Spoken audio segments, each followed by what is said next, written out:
Action.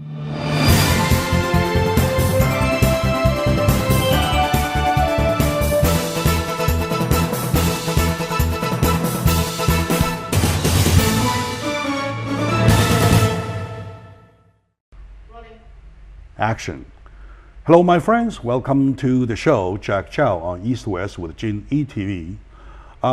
For several weeks in a row in the past, we have been talking about the SCA-5 that bill. The bill has created such a disaster and such a strong oppositions coming out from all directions, even including those white people, people of the Hispanic community, people of all kinds of different ethnic background. Why? It is because, well, this is not the direction California is supposed to go, not the direction this great nation is supposed to go. When you talk about education, education is the key to your future. Education is the revival line. Is so important that you can't take it like a child play. So join me in the discussion is my good friend Kaja He. She is a chief planner of Southern California Edison. Welcome to the show. Thank you, Mr. Chow. Good morning, audience. My name is Kaja He. I work in Southern California Edison Company as a chief transmission planner. My daily job is to do the 5 to 10 years long-term transmission network planning to ensure our electricity reliability service and the supplies for our customer. I see, all right. But your another job is to watch California that goes on the right track, especially California education.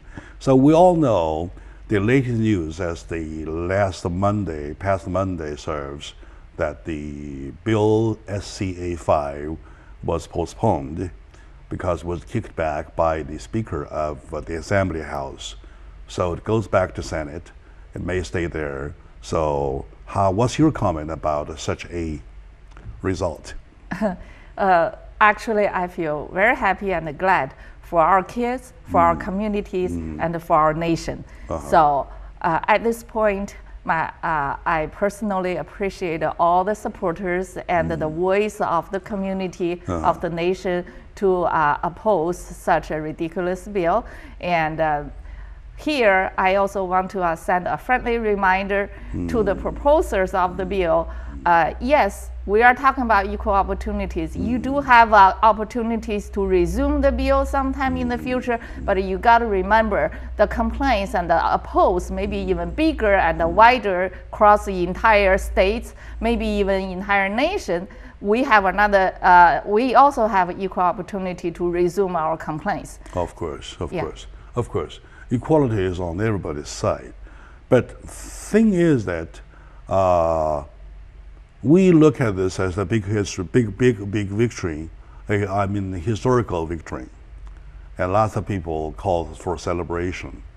And I even receive messages on my cell phone while inviting me to parties for victories, right?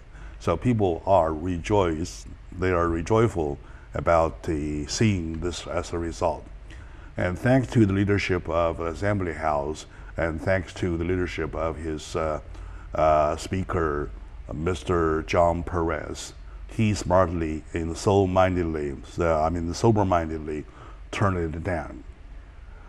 We look at the victory, we analyze the victory.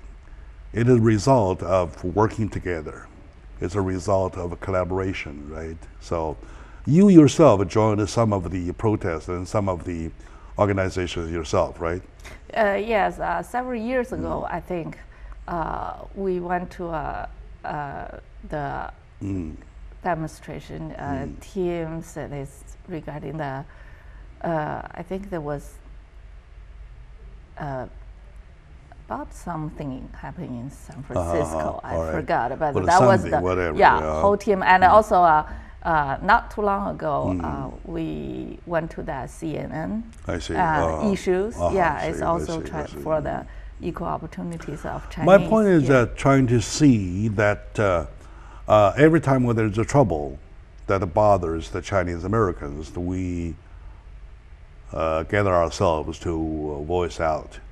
But this time, when we look back at what we have done, what all the organizations of the Chinese Americans have done so far, we feel satisfied. We feel glad to see that this time things are getting more on a much larger scale, more powerful, more convincing.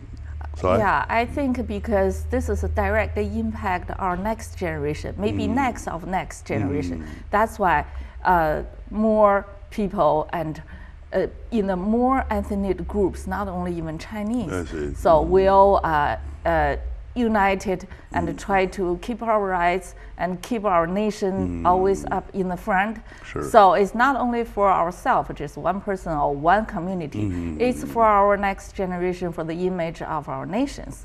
So I think that's important. That's also, I think the proposer of the bill should remind that you should not make any damage to the future of your country. Yeah, of course. Yeah.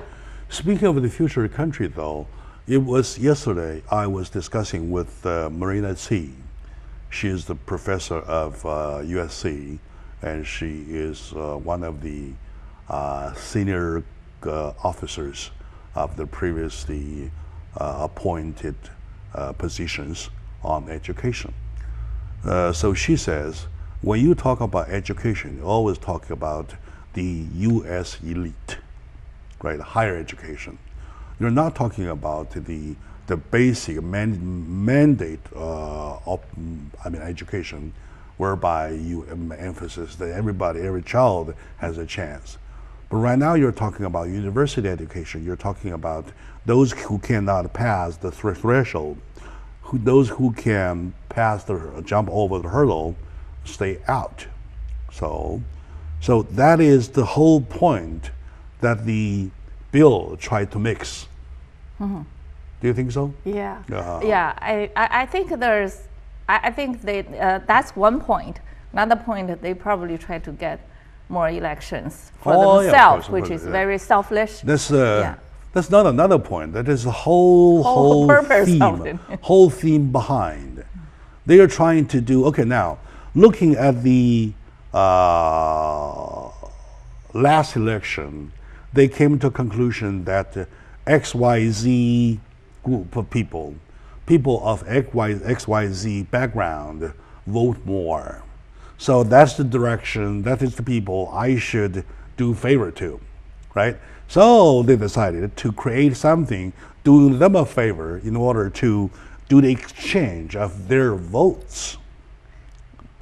I think this has betrayed the spirit of America. And this is really bad, especially seeing such kind of dirty tricks coming from the government side of the source, and that's really hurt. But government so far has nothing to do with it. I'm talking about the legislators. The legislators themselves, they kind of create this whole problem. I believe that this is a lesson for them to learn. Next time when they want to make something, really consider about the consequences. The consequences are so heavy to them. Yeah, so I think from now on, everybody will have to always remember you are the member of this community, or you are the legal member of this country. What you do, what is your duty, your responsibility, not only for yourself. You don't want to damage what the land you're living on and the kids you're raising up. Of course. Okay. And just now you mentioned about there might be a chance for them to introduce the bill again, to push forward for another time to pass. What shall we do when something happens again like that? Well, first of all, the same maybe bigger level of compliance and opposing will occur. Second, I think because we won this time, and this will be a historical record.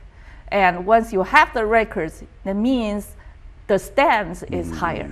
So when you stand on the higher stance, you see more, you see further down. So I think hopefully we don't want to see that again. Of course not. Yeah. Of course not. And everything happened up to this point will be into the historical records. It will be a good reference for our next generation. Also a reminder for everybody that you don't want to do this.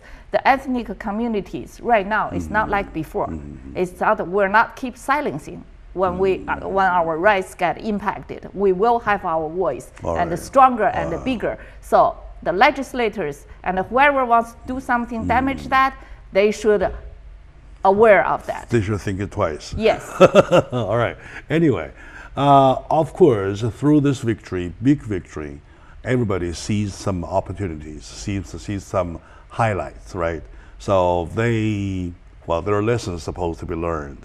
So what do you think as your message to your fellow Chinese Americans in terms of winning these victories?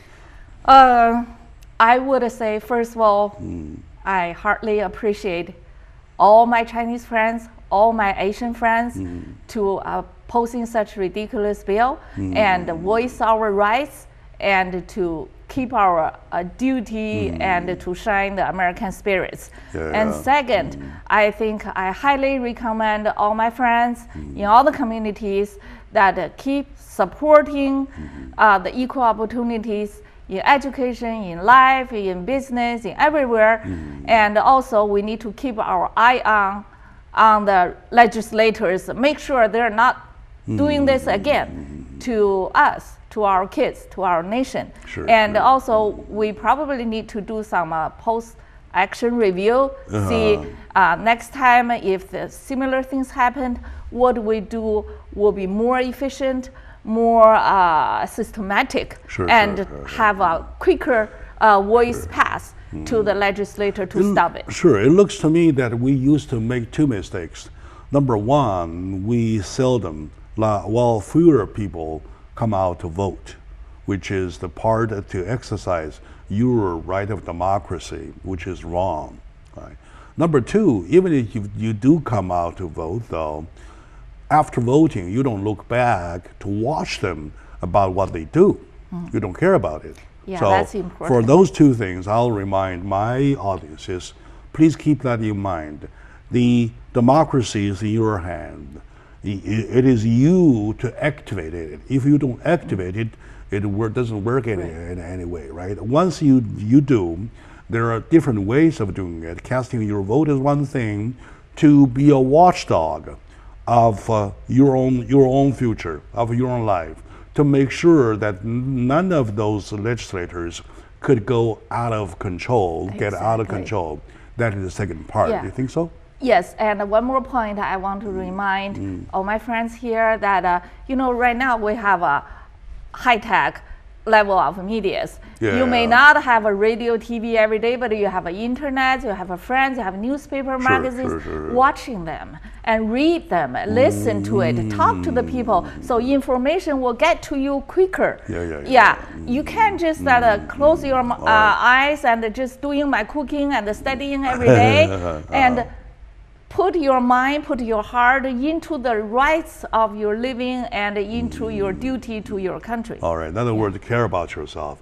So with me today is my good friend Ka Jiahe. She is the chief planner of power, high voltage power at Southern California Edison. So thank you very much for your time. And to my audience, there are more. Stay with us. All right, good job.